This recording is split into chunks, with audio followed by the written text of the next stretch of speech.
Kathy Caprino, welcome to the Inside Out Leadership Podcast. Rob, thank you for having me. I've been looking forward to this so much. Can't wait. Hey, I've got to share this with you to kick things off. Since the first time you and I met, and I put this in the intro, mind you, so people are going to be hearing this a second time. Okay. But it's so good, I can't but make a public announcement about it with you present. Wow. I said that the first time I met Kathy, she was as present as they come. And I said, we just don't find that every place. Like, if there's one thing that this world is lacking, it's presence. And I said, the first time that I met you, I felt like there was no other person in the world that mattered in that moment, in that time, but me. And I say that because I mean it. And for me, one of the things that I have experienced, and that what comes out of your mouth as you share and talk about some of the things we're going to discuss today, I feel that has a lot to do with presence. Wow. And so, yeah. And if there's one thing that the average person, leader, human being needs, whether they fully realize it or not, it's presence.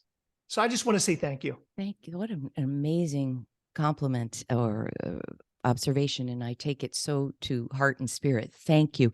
But now you're not a guest on my podcast right this minute, but I have to ask you, so people can learn. Do you mind?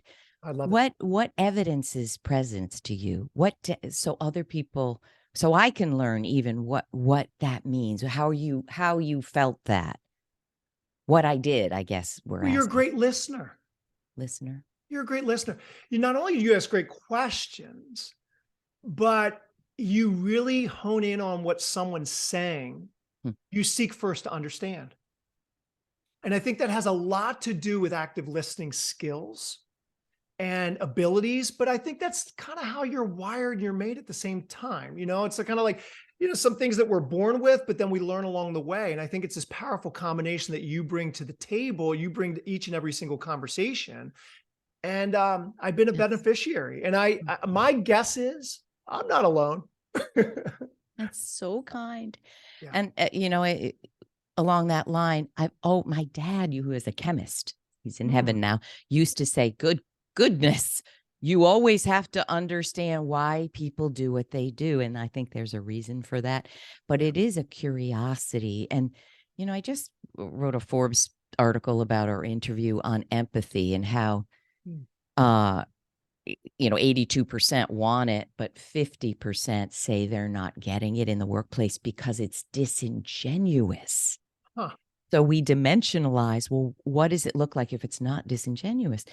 And I thought it was a great interview with Raj Sharma, but I think what's also missing is true curiosity. You can't fake a meaningful conversation. No, you can't. No, you can't. And so I think, can we just ask that everybody get 10% more curious? 10%, That's so good. Well, listen, I'm pretty curious about you, and I'm sure I'm not alone because I know our listeners and our viewers are curious as well. And I figured an appropriate place to start, if we haven't started already, is how about a fun fact about Kathy? Can I give you two? Two things that really shaped me that I think are fun as heck is I was a competitive tennis player in high school, but crazily, and I went to the States, la-di-da, in New York, but then it fell out of my life. And part of that is my boundaries weren't strong. So, among women, it can be anybody, intensely hard to compete, and people can be mean. And I kind of couldn't take it anymore. So I let it fall out of my life. But at age, whatever, I'm 63, June 2nd. And 5 years ago, I'd gotten back into it. Not necessarily full on USTA competition, but competitive with a lot of wonderful women. And I see the difference about my boundaries and what I let in. If someone's snarky or someone's cheating, that was out. No, it really wasn't, but okay. So I see how I've changed to make it more fun, and I love it.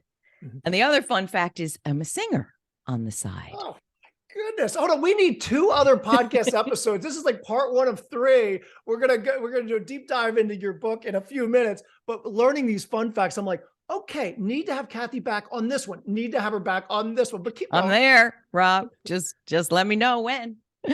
No, it's fun.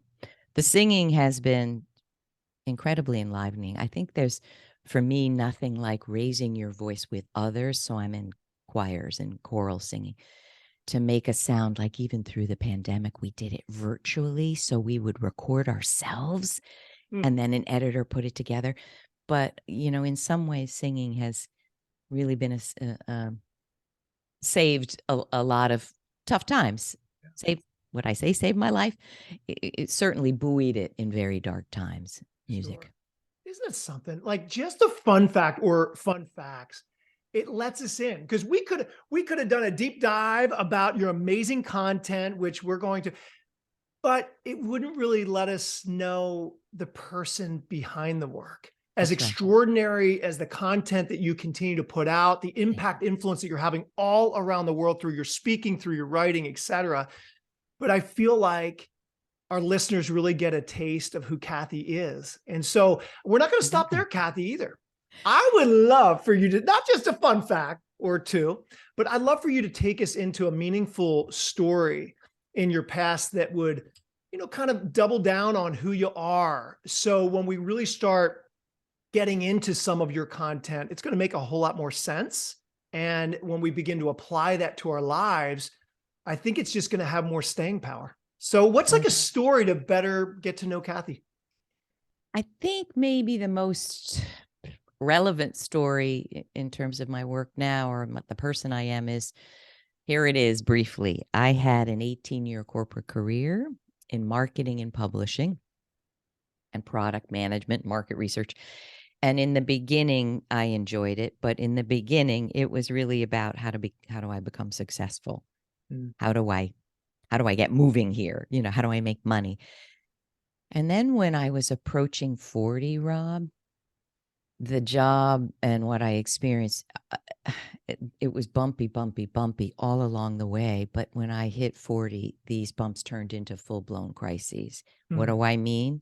Sexual harassment, gender discrimination, toxic colleagues, narcissistic bosses. And we can talk about narcissistic personality disorder. I really didn't know what hit me. I didn't know what this was. Chronic illness. Speaking of being a singer, I had an infection of the tracheitis. Who's ever heard of such a thing? No way. Every 3 months for 4 years. Oh. And I wouldn't be able to speak, and it would be so painful and debilitating. And I remember I'd be looking at my little kids who are now 25 and 28, and I couldn't speak. Nothing would come out because it was laryngitis. And I would be so enraged and not understand what is going on. Zero work-life balance. But worse than all that was waking up every day saying, is this what I'm going to be doing with my life? But I didn't know what to do. So back then, now we're talking 20 years ago, there weren't really career coaches or leadership coaches like there are now. I went to a career counselor who had me do a battery of tests, $1,000 worth. And this is what happened. He came back and he said, got good news. Test shows you're in the right career for yourself. And I said, what? I'd rather poke my eye out with a stick than stay in this career one more day. And what do you mean? And what he meant was, yes, I'm a writer. I'm a marketer. I, have leadership tendencies and skills. It missed the boat completely. So I didn't make any changes, Rob, because I didn't know at 41 what I should do. So we're coming to the end here. At the same time, this toxic situation I was in as a vice president, one of the leaders said, buy the biggest home you can. We were looking for a new home. You've got a long career here. So we did. And 1 month after moving into that home was 9/11. And 1 month later, I was laid off. And, a lot of people are laid off, and most people feel like it's being kicked to the curb, even if hundreds wow, look at today. I have clients who 10,000 people were laid off that day that they come to my course. But I felt in a way like I cannot return to that life. Yeah. I can't. Yeah. So here, the story peaks here. I'm Yeah. in my therapist's office weeping. Mm. And he says, Kathy, I know from where you sit, this looks like the worst crisis you've ever faced. But from where I sit, this is the first moment you can choose who you want to be in the world. Now, who do you want to be? Now, here's the thing. If I knew that, I probably would have been on the path to that. Yeah. And my mind went blank, but this is what happened. I said, I don't know. I want to be you. And we both laughed. And he said, what a great therapist coach. What does that mean to you? And I said, I want to help people not hurt people and be hurt. Yeah. From that conversation, I became a marriage and family therapist. And that was the most life-changing 5 years of my life, 3 years of training, then internship. I mean, rape, incest, pedophilia, suicidality, drug addiction, and learning to sit with another human being who you may not like, a pedophile or someone who's beating his daughter, but you have to find a way to love them. Because if you sit in judgment, you can't help them. But then I found career and leadership coaching. So it's 16 years of this with women, mid to high level professional women. And there's reasons for that. Part of it is when they come to me, I can pretty much in a minute see what the issues are, thanks to my latest book. And so that, I think that might summarize a little bit of why I do what I do. So this, when you got your MA in marriage and family therapy, how, because there's people listening, and I just want to push the pause button on this particular area for a moment. Sitting across or being with someone who you may not like, and you're learning how to love them in a sense. You're learning how to listen, but you have all these preconceived notions. You have all these facts that you're finding out that are disgusting, that are. Is there anything practically that you learned in that 5-year process? Yeah. What Yeah, a question. What a question. yeah. So let me just break it into two. My supervisor said, and I do want to really make this clear, find something to love. You don't have to love all of it, right? Yes, yes. So here was the example. A guy was mandated for therapy because he was physically beating his daughter, beating her up. So I'm an intern. I'm like, what do I know? What am I doing? Yeah. But so the first 2 sessions, I'm like, don't you realize? Blah, blah, blah. Then she said, you got to find something to. So the next session, let's call him Fred. I was intent on, and one thing we learn in therapy, which really was a life changer, so many things were every behavior makes sense when you understand the context. Yes. Yes. So coming with those 2 things, find something to love and what the heck is the context. So I said to him, okay, Fred, can you share with me what makes you want to hit her? Let's go back to the minute before you do. Yeah. And he looked at me and he said, she doesn't respect me. Yeah.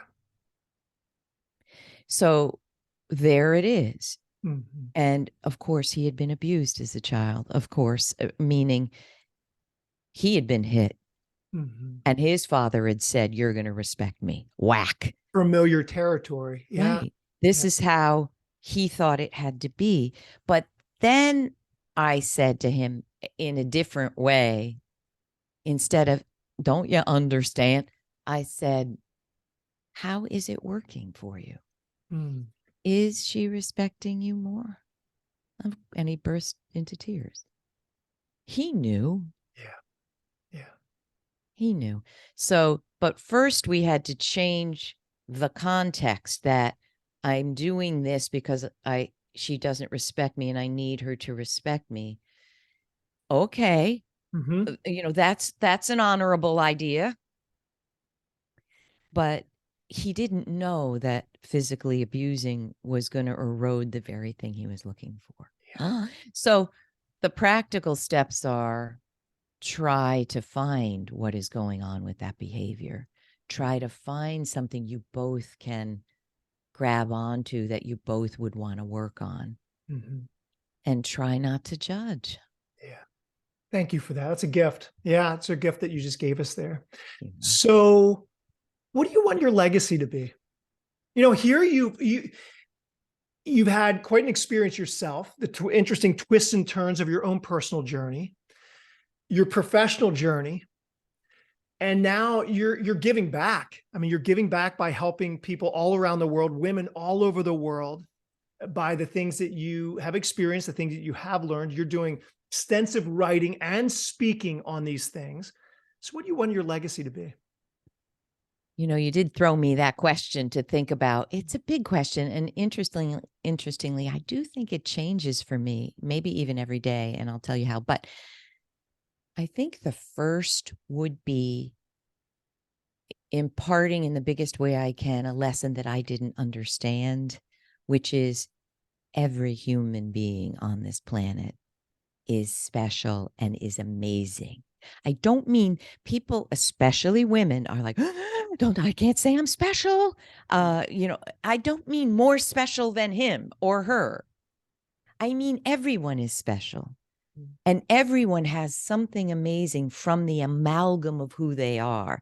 So often people will say, I have no special talents. Yeah, I'm a good writer, but so is she. I don't mean that. I mean, from everything you learned, from how you grew up, from the languages you speak, the trials and the tribulations, what it made you, what it fired you into. How does that make you operate differently? And how is that special? And how is that helpful? And if we can learn that, I swear, I think rage and violence and self-hatred, so much of that will be reduced because it all comes from a lack of self-love and a lack of self-appreciation. So that's legacy one. I can never give one answer, can I, Rob? We need 50 minutes. Well, that's part of the reason why I love you so much. No, it's so good because you're so full. You're so full. You have this deep well within you, and your heart's desire is to give it away. And so thank you. We want number two right now. All right. Thank you for those compliments. Number two, I just went to the final concert of a dear friend of mine who's been a music educator in Connecticut for over 26 years. And it was he's retiring. And it was just this week. And the audience was filled with loving people, friends, family, colleagues, alumni. He's a high school teacher. And it was what people said about him, which is his legacy. They said, first of all, he has instilled in me a love of music and singing. Amazing. But what they almost all said was his kindness. And when I think about it, I teach being powerful. And I'm talking women because women struggle with this. I don't know. I don't want to be powerful because they think it's harsh. They think it's aggressive. They think it's cruel because power has been that. But I think I want my legacy to be she was kind in a way that powerfully uplifted me. Yeah. I want kindness in there somehow. I'll tell you. No, I once heard it put like this, that loving kindness from one human being to another leads us into a higher way of thinking. Yeah, that is it. So, no, I think that is admirable. It's praiseworthy, and I love it, Kathy. Is there number 3 or 4? Because I just want to hear it. So what else could there be? You know what? Here's another. And we might get into the spiritual realm. Why not? I really believe this, that we came here for a reason and a purpose. And so many people I know say, I have no idea what that is. What the heck is that? And Kathy, I'm not even sure I believe that. I'm not here to change people's beliefs, but I would ask people to think, and I know you talk about this 1,000 times a week. If you were here, if your soul chose this, yes, because I do believe that we have many lives and we choose the challenges. Well, if you believed that for a minute, if you brainstormed that question, if I chose this, full of these challenges, full of sexual harassment, all of it, what would have been the reason? And if I were reviewing my life at the end of it, what would I be charged to have done with this life if these were the challenges I was given? So that's a way into purpose. There's a million ways, and I know you write about them. But that would be the third, that people recognize there is a purpose to this human life, and it's not readily apparent sometimes. The great thing about purpose is it doesn't matter your life season, life stage, how old you are. There's times and moments that each and all of us need to discover or rediscover our personal purpose. And some people might be listening, being like, okay, purpose, what's that really mean? There's different words that people may even use to describe purpose. Some could say calling, some could say mission in life. But I like to go and root us to like the reason why you exist. The why Can I ask behind you your why. I ask a question on that? Yep. I have a career path assessment that clients fill out, 11 pages of questions I wish someone had asked me. And it's so, I see everything when I read them. And when I ask, meaning, purpose, they often just give a role. I'm a mother. I'm a wife. I'd ask you to think beyond the role. What do you think? I mean, don't get me wrong. I'm a mom. I'm a friend. I'm a daughter of two beloved people in heaven. Absolutely, your roles give you purpose, but I think we're beyond, we're more than those roles. What do you think? 100% agree. I think our purpose supersedes goals, accomplishments, titles. And it's actually, it's the place where I like to say it's deep calls to deep. It's the deepest place of who we are. Mm. The place that words can't adequately describe or define what's really going on the inside. And so that but yet we're out of this deep place, we're compelled to move. We're compelled to serve. We're compelled to support. We're compelled to inspire. And so I agree with you. I think we can limit ourselves if we just hinge it to a title. Perhaps part of your purpose is to be a wonderful mom or a dad, a brother, sister, and there's purpose in that. Right. But if that's all it becomes, then let's say your purpose as a mother or dad, your oldest leaves for school, goes off to college, university. And I've talked to many moms and dads, especially their oldest. I don't know what it is about the oldest, Kathy. You might be able to give some insight on this, but when they're oldest, and let's say they have multiple children, 2 or 3 or so, but when their oldest goes off, a huge sense of their purpose, calling, mission goes with that person, and then they're lost. Yeah. I actually see it when the youngest leaves. You're really alone. Yeah, I mean, so for so many, some people still have their kids living. I don't want to living with them. But that empty nest syndrome, it's not a cliche. Yeah. I remember when my last went, I rapidly went home and cleaned everything. I don't know why. I put myself to work, cleaned his room, and then there was a deep, what would you call it? Emptiness for a minute. Yeah. Not Is a it minute. would you consider, in a sense, a loss of an old, a season coming to an end, and then a new one that you may not even know what that holds beginning? Did you kind of have to grieve that, or? I will have to, I can never answer your question straight. My mother was a stay-at-home mom and believed that every woman should have children, which I don't believe. And she would always say family is the most important. And she became clinically depressed when I went to college. And frankly, Rob, I felt guilty, and I'm not sure if she meant to make me feel guilty. She just passed in March, so this is not to speak ill of her. This is what happened. But I remember saying, that will never be me, and I am going to work for my entire life, and I'm going to work while having children. And I did. I worked till one day before having both children, out to here. But that shaped me, that I never wanted my full identity to be mom. And this is not a judgment for anyone else. I didn't want to live that, and I didn't want to put that on my kids. So I had a full working, I had another identity as well. I think what I lost which surprised me because I didn't think I would. Yeah. I so enjoyed mothering and going to my daughter's beautiful dance concerts and going to my son's soccer and hockey game. That gave me a social network and joy, and we partied and, let's go out for a drink after the hockey game that we just lost so badly. There was so much. I would drive by the high school for a good straight year and see the soccer field or see where my daughter played field hockey. And there would be a little bit of a gutted feeling. So the answer is that parenting, and of course, being with them as they're growing, it's such a joy. It's such an honor.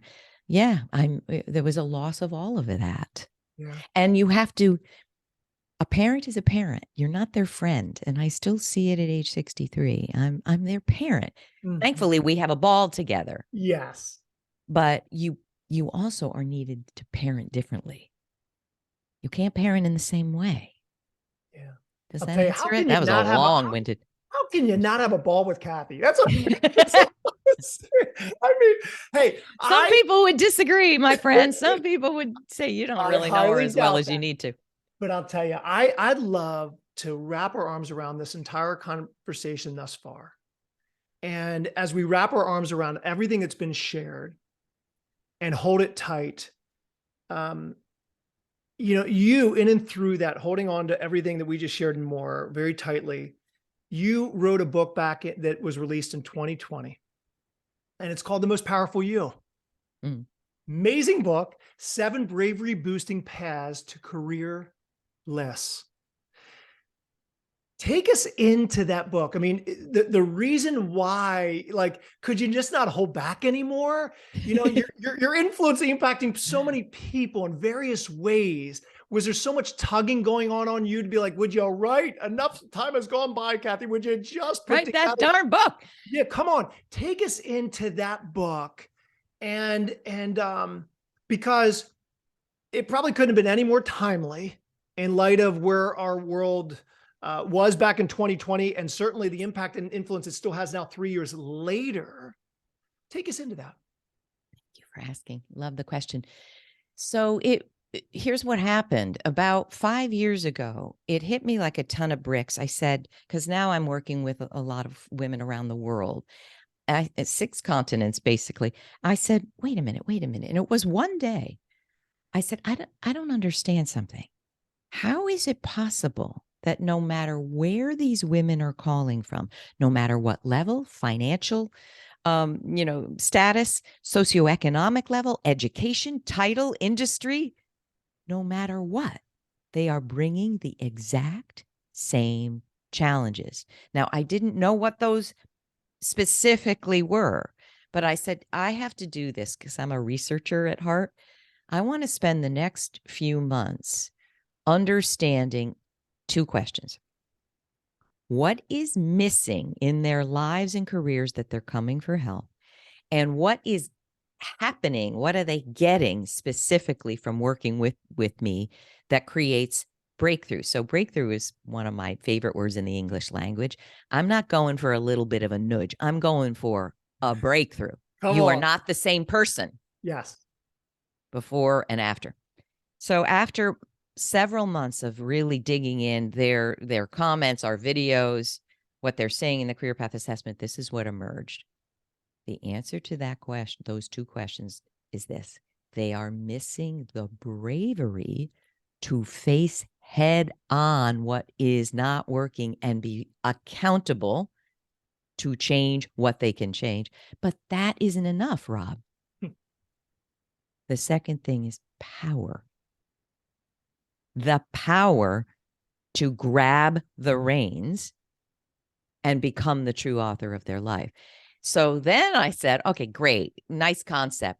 What do you mean by power? How are they not powerful? So I always build frameworks, and then, okay, there were 10 gaps. That's too many. How many? Their head's going to explode. That one's a subset of that one. So it became 7 power gaps. And then I did a survey because I don't want it to be only a self-selecting pool, that it's only the people coming to me because they've seen a blog or, whatever. So I put out the survey, and 1,600 people have answered it. And the answer is this: the survey showed 98% of the respondents have at least one gap, and 75% have 3 or more. Ooh, And I know, because I had them all. When you exactly. have these gaps, you cannot thrive at the highest level. You might be externally successful, but you will not be internally successful and happy and rewarded and fulfilled. So then I said, all right, now we've got to, to your point, when you're teaching something, over and over, or hearing something, it's time for a book, or whatever way you all teach a course. Or I knew I had to write this because this is the place to start, if you're going to work with me, or I feel if you really want something more different and better, this is the place to start. So thank you for that. We're going to get into at least a couple of the gaps in just a moment. Before that, though, I want you to speak about, why accessing internal and external power gaps, and why is power really harder for women? Because when we talk about that power, and I want you to just be real and raw, because we have listeners, a lot of men, men and women listening. But I really believe, as my eyes have been open and continue to be open and learning about power, missing power and the power gaps for women specifically, there's some things that men need to hear. And so feel free to Thank you for speak on that. asking, and I love it. So I learned a lot about this from an interview with Terry Real, who's a best-selling author, therapist, teacher of therapists, and he's an expert in patriarchal systems. So let me just be clear. This is not to bash men. This is to understand that we live in a patriarchal society, and particularly when we're talking corporate America or corporations, because if you look at the leadership, how many of the Fortune 500 organizations run by women? Very few, 10%, 11%. So truly, there's the dominant culture is male. Okay, take that. Then in how we're raised, even today, Rob, it hasn't changed much. In a patriarchal world, we split ourselves in half. There's what the masculine is taught to be and what the feminine is. So think about it, men and women listening, please think about it. The masculine, as we're taught it, is strong, assertive, confident, not vulnerable, not emotional, gets it done. Yeah. If you think about what the feminine is, even listen to my voice: soft, pleasing, malleable, accommodating, not assertive, not overly confident, puts others first. Now, are these real traits of masculinity? No, they're rigid gender stereotypes. The problem is we're splitting ourselves in half, all of us, and all of us are shunning the feminine because it's not rewarded. It's not truly valued. So what happens, and I'm 63, things have changed. I'm seeing it with my kids' generation.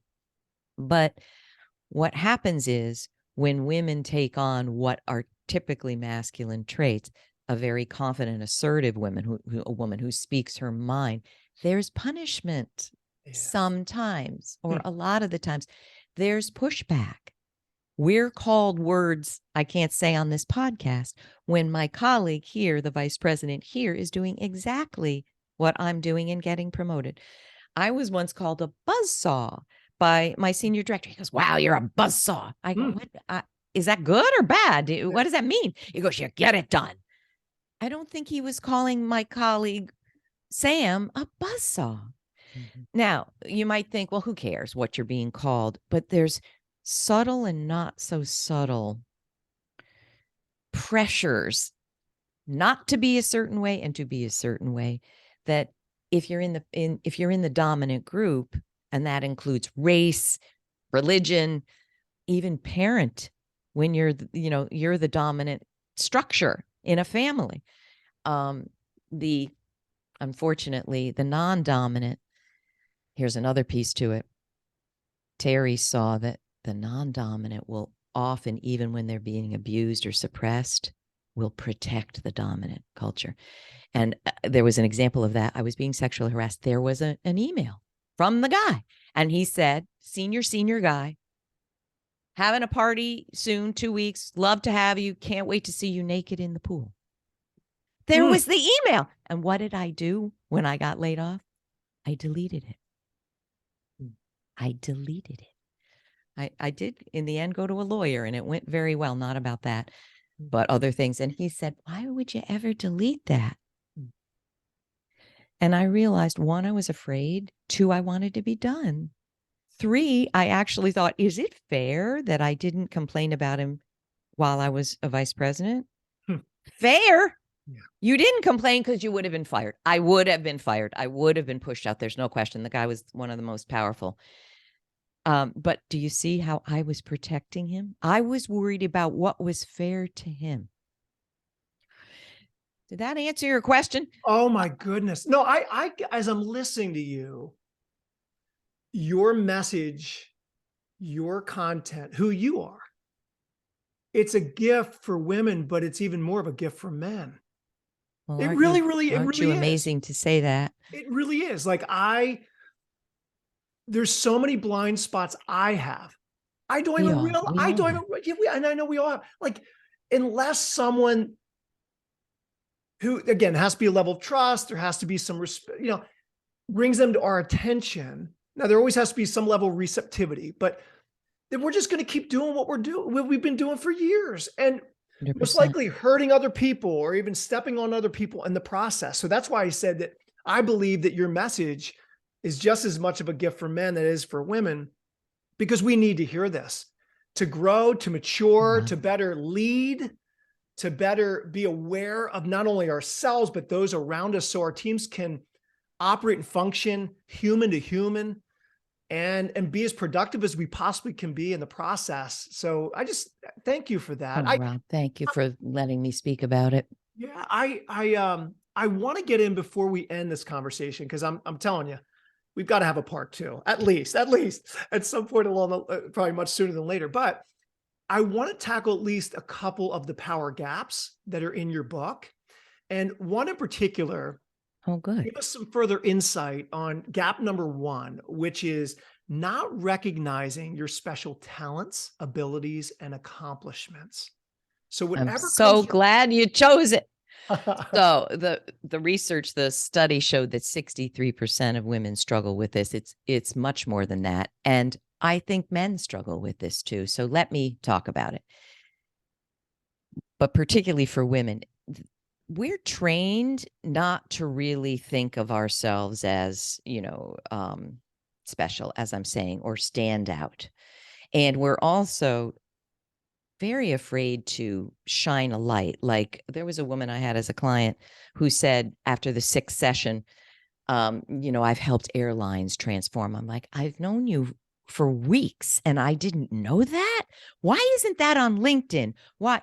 And what I found is what she said was what so many people say. I don't want to put it on LinkedIn in case someone doesn't agree that I did it. I said, did you do it or did you not do it? Yeah.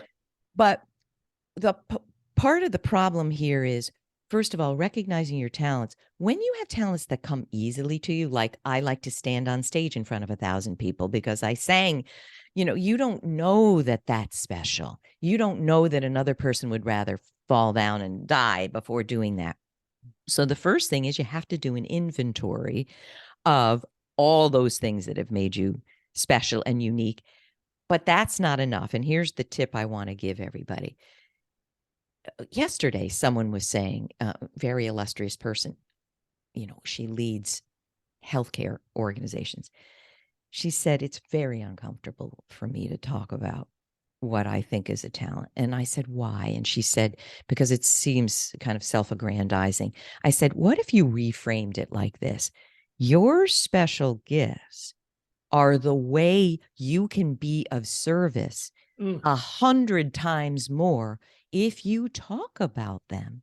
So could you not make it be about shining a light on me in a way that makes me uncomfortable? Can you make it, I want to be of service and impact and change people's lives, but I can't do it if I don't even talk about what I'm great at. So one tip is my TEDx talk, Time to Brave Up. I talk about this weekend, take a pad and pencil, go somewhere quiet, turn off the devices, and brainstorm what I call the 20 facts of you, the 20 accomplishments. I don't care if they're, you were 8 and you had a lemonade stand and, wow, you learned you could sell. I don't care. It's what you are most proud of. I want you then to dimensionalize, how would you make that happen? What are the skills and talents that you have that someone else may not have in that way that comes together and coalesces? Those are the skills that you want to leverage because they also bring you joy and pride. There we go. And There we go. honestly, so many people struggle with this. And one of the things I love that you indirectly said was grab your pad of paper with your pencil or pen or whatever and put your electric devices aside. Oh boy, you're telling us to do too much now, Kathy. No, it is just so needed to take that time to reflect because each person listening, they're going to be so happy they did so because it's a refreshment to their soul. It's an inspiration. And all right, so let's talk about another gap. We might only have time for one more. So gap 7, I'm taking the bookends of these gaps, Kathy. Love it.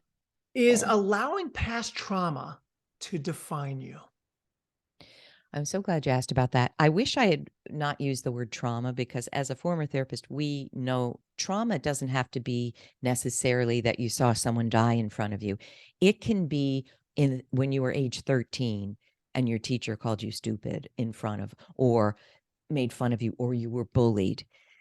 Trauma is that those trigger moments that actually get into your energy system that you remember and you can't shake. I mean, we all have them. We all have them. The problem is most people don't understand how what you experience in the past is alive today. I mean, if there's one comment I've heard over 16 years more than any, it's this in my courses.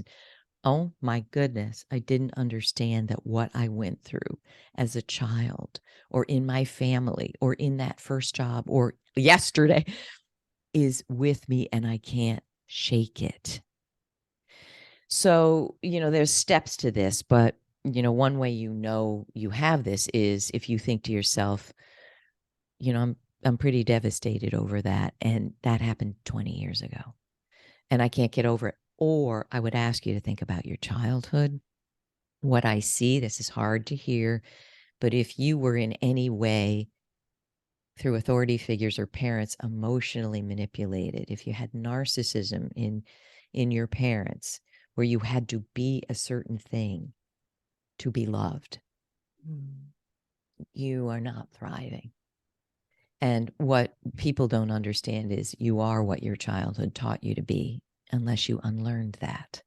Now, that can be beautiful, but it can also be keeping you from being who you really are meant to be.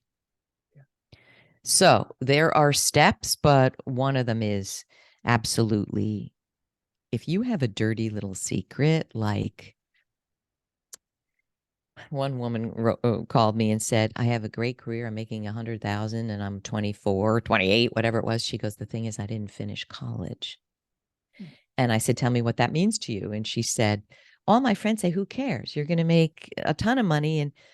And I said, yeah, well, what does it mean to you? She goes, I'm ashamed. I said, how far are you from completing your degree? She said, 3 credits. I said, I don't think you maybe want to hear this, but complete your degree. Yeah. She didn't want to hear it. She wanted me to give her permission. I said, I can't make this an undirty little secret. You're telling me it's your dirty secret. So close the gap. Mm-hmm. I don't think she did. She didn't want to. But all of us have things that make us feel less than or somehow are there to tell us we're not good enough, we're a loser. I want you to heal this in any way that you can. But first, you have to be aware of it. And then typically we need a little outside help, a therapist, a counselor, coaching buddy. But it's time that you look at those things that have kept you from shining and flying and rising and do something about it. I've never said this on the podcast. I tell very few people about it, but in light of what you just shared, I won't highlight the specific name of the individual, but But I dealt with some trauma in my childhood that it took some courage and the help of other people to kind of lift my arms up to take this step. But I did it a few years into my marriage, my wife by my side. Mm. I went to a therapist to deal with some trauma from my childhood. And it was a process.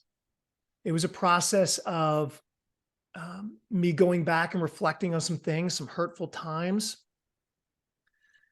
My willingness, again, with people in my corner that I trusted, namely my wife. Wow. I remember leaving these times with the therapist. And there was probably, if I had to guess, I want to say maybe 6 or 7 different times with the therapist, maybe an hour, hour and a half long. Wow. And there are points along where I remember leaving, hopping in the car, weights that I didn't even realize were on my chest and on my shoulders. And I felt freedom for the first time in my life. And there were times where I would cry and I would cry. I didn't even think I had tears, in certain places in my life that I had tears, and I didn't hold back and I just let them go. And I felt like just the tears were cleansing my soul and my identity and who I really was, to the point that after a season of time, I started to view myself and I started to view others and I started to view this individual that had hurt me as a child out of a completely different place. So now I could go to them with no conditions. I could go to them out of an unconditional place, to call them, not expecting anything in return, just to call them. And actually, I could begin to say the words, I love you. Never thought in 1,000 years I'd be able to do that. But it speaks to what you just shared and the power behind it, Kathy. So thank you for illuminating that today in the short period of time we had together, because that's what came out of me. Wow. And thank you so much for the people and leaders all around the world that you've helped for years now, and but through writing the book in 2020 and the impact it's still having and you're having as you teach these lessons, as you teach these power gaps. Tremendous gift. It's a tremendous gift of healing, of certainly awareness, so people can really be who they were truly created to be, with very little hindrances or barriers in the way. It doesn't mean things are going to be perfect, as we know. Heck no. But people can begin to live and lead with a sense of freedom and liberation that they never even thought was possible. So thank you for that. So, thank you, Rob. So in closing, like any kind of closing comments or just things for people to consider in light of everything that they've heard in our conversation today? I think I would say this. What you just described is what I call brave healing. I think that we are all struggling, particularly now. The world is very scary. And I would ask you to understand how important you are and valuable you are in this world, and not to forget it. And when the times are hard, yes, you're going to feel them hard, but there is a brave healing pathway waiting. And I think that the more we can tap into, what you shared is you released the toxicity that you were holding of the anger and pain. The more we can do this internal work, if what Rob said speaks to you, that someone's hurt you, if we can do the work any way you can do it, then I think that we all will benefit, the world will benefit, and your life will be more joyful and more free. So I hope that something within what we talked about encourages you to do the inner work to really be more of who you are, because my goodness, do we need it today. Amen to that. Amen to that. All right. Where can people find you? Of course, they're going to be listening, and I want to be able to buy the Most Powerful You book. And I want to be able to get in touch with Kathy and invite her to speak, to do a training for our company, organization, et cetera. Where can people best find you? Bless you for that question. KathyCaprino.com is the big hub. I would say you can get Most Powerful You anywhere you get books. There's even an audio version that I narrated, which that's fun to narrate your own book. And my podcasts, which of course, Rob, you've been on, right? It was wonderful. I had a great experience. So fun. And we can link to, maybe in your show notes, your episode, findingbrave.org. And that's it. And if you want more information on the most powerful you, and I have a video course, a live course, I'm teaching it in organizations, you can go to mostpowerfulyou.com. Love it, love it, love it. Well, I got to say this in real time. I had so many personal takeaways from our conversation, but one that stood out, arguably above the rest, was earlier part of our conversation when I asked, how do you, in a sense, love the unlovable? And you said something that really stood out to me, Kathy. And you said, you don't have to love every aspect of who they are, but find one aspect that you can grab a hold on and love. And when you do that, you might just listen a little bit better. You just might be a little bit more present. And in the midst of that, you might just be the change agent that they need for their freedom. So I want to say thank you for that gift that you gave me. And thank you for the tremendous gift you are, not only to me, but for every person on this planet, and certainly all that are listening in this day. So thank you so much for joining with us today. Thank you so much. What a beautiful conversation. I so appreciate it. Until next time, for Kathy Caprino, my name is Rob Holman, the host of Inside Out Leadership. We'll see you next month. Bye-bye.